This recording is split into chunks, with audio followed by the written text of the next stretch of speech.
are you? So today I'm doing an updated foundation routine, and I thought that I would just do one because I've been using a different foundation and a different concealer and a different tool, so it's kind of completely different than my last one, which if you're interested in that one I will link it down below. But this one is still a full coverage foundation routine. It's a little bit quicker, so if you're short on time in the mornings this might work for you. And I just really like the foundation I'm using. I'll actually show you guys. It is the CoverGirl foundation Outlast Stay Fabulous 3-in-1, and I'm buff beige. It's amazing. It's completely full coverage. It's so creamy and hydrating, and I love it so much. I have not been using any other foundation since I got this, and I can't see myself using another one in like the foreseeable future because it is amazing. I like full coverage because I have some acne scars and freckles and things that I just want to cover up when I want like a flawless base to start with. So definitely check it out. If you're interested in seeing how well it works, then just keep on watching.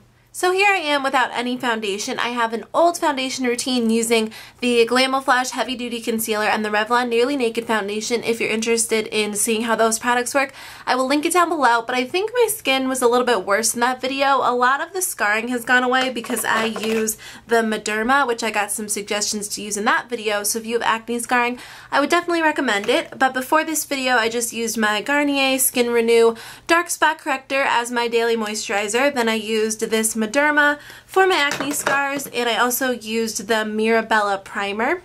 So for concealer, I'm using this Makeup Forever palette, which is the #1. I think it's like the lightest palette, and I've been using this concealer because it works really well to cover up blemishes. I am using the 3rd shade, and I just place it on any spots that I think are going to probably show through my foundation. I don't have, again, my skin's not as bad as it was in that last video, but I still like to cover it up to make sure, you know, that nothing's showing through. I really like a flawless finish when it comes to my foundation. This concealer is pretty full coverage, and it's really creamy. So if you have dry skin, which I have like combination to oily skin and it works really well for me, but if you have dry skin, I think that it would work really well as well because I don't think it would enhance the dryness because of the texture. I also place it on any redness, even if there's not anything that I want to cover up in particular, just because it really helps with redness as well. Then I'm going to use my Beauty Blender, which is damp. I just squirt it with like a spray bottle and then squeeze out the excess water to apply my foundation. This works really well. It is a little bit pricey, so if you have any alternatives, let me know because I've been curious about like knockoffs or dupes, but I haven't tried any. So I'm using this, and then I'm using my CoverGirl Outlast Stay Fabulous 3-in-1 foundation, and I'm in the color Buff Beige. I just squirt like 2 pumps on the back of my hand and then just apply this foundation. It is amazing. I seriously love this foundation so much. I didn't think that I could find anything to replace like my Revlon foundation. I love the Nearly Naked and the Colors Stay Whipped, but this foundation's amazing. It seriously covers so well, as you guys will see in a second. It's marketed as like a primer, a foundation, and a concealer all in one, so I think that's why it's like super full coverage. I still use all of those products, like the concealer, primer, and everything in addition to this. I hope I'm not being washed out because I just realized like you can see the blinds on my face, so just disregard that. But the reason I think that you can just use it, you could use it by yourself if your skin's really not that bad. I like to use all of that in addition because my skin's oily, so the primer helps it stay in place and just helps everything go on really nicely. But I don't think that a concealer is really necessary if you don't have really bad skin or really bad scarring you want to cover up, because it covers really well, as you guys can see. I have tried using this foundation with a stippling brush, which worked well too, but I really like it with a Beauty Blender. I feel like the Beauty Blender just helps to give like a really flawless finish, and the stippling brush, it didn't seem as full coverage as the Beauty Blender, so I really like the Beauty Blender. Of course you can apply it any way you want. I've seen people use a stippling brush, use their fingers, but I think this is the best method, especially if you want like a full coverage. Usually need a little bit of extra coverage right here, so I just go back in and go over it a second time, and it works really well.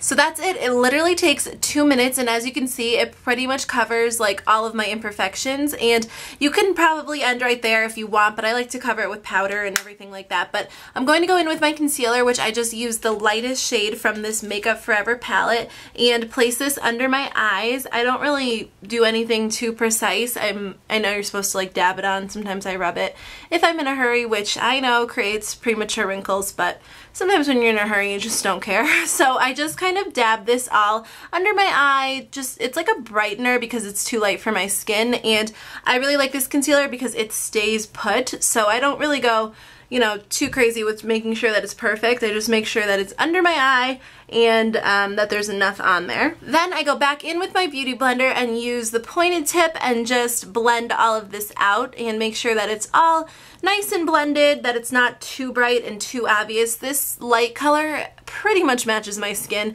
Actually, when my skin's a little bit lighter, like when it gets like to the dead of winter, I actually use it as like an actual concealer on my skin. So just make sure, I like to just make sure at least that the color's not too light and too bright, or else it looks a little bit weird. And then if it is looking too bright, I just go back in with the other end that has some foundation left on it and go over just to make sure that it blends really well. When I'm finished with that step, I just use my Maybelline Dream Matte Powder in the color Medium Sand, or Sand Medium, and then I use a fluffy brush. This one is the Sedona Lace FB03, and I just place this all over my face, focusing like on the center and like right in the T-zone where I get the most oily or where my foundation might wear off the quickest. When I'm done, I just take my Maybelline SuperStay makeup in the color Sand Beige, and I just take the smallest amount on my finger and use it to cover any other places that might need a little extra coverage. Like I always cover this freckle on my nose, and then I cover like if I have any spots that I just feel like need a little extra concealing when I'm all done. Make sure not to go too crazy if you do this, because when you put like a liquid over a powder, it can tend to look cakey, so I just make sure I use like the smallest amount and only on spots that I feel like really need the extra coverage. Then I just let that dry for a second while I do the rest of my makeup. So for the last step, I just take this CoverGirl Fresh Complexion Pocket Powder in the color 615 Natural Ivory, and it's just like a powder, but this powder is more full coverage than most powders, so I just take this and I put it over wherever I place that foundation so it blends in really nicely. And that's it. So that is my foundation routine. I definitely recommend the CoverGirl foundation. You will seriously love it. It is so full coverage and it's so creamy. I have combination to oily skin and it stays put on me all day. I don't have dry skin, but I think from the formula that it would work for dry skin because it's just so creamy and it seems to be really hydrating. I hope you guys have a great day, and I will talk to you later. Bye!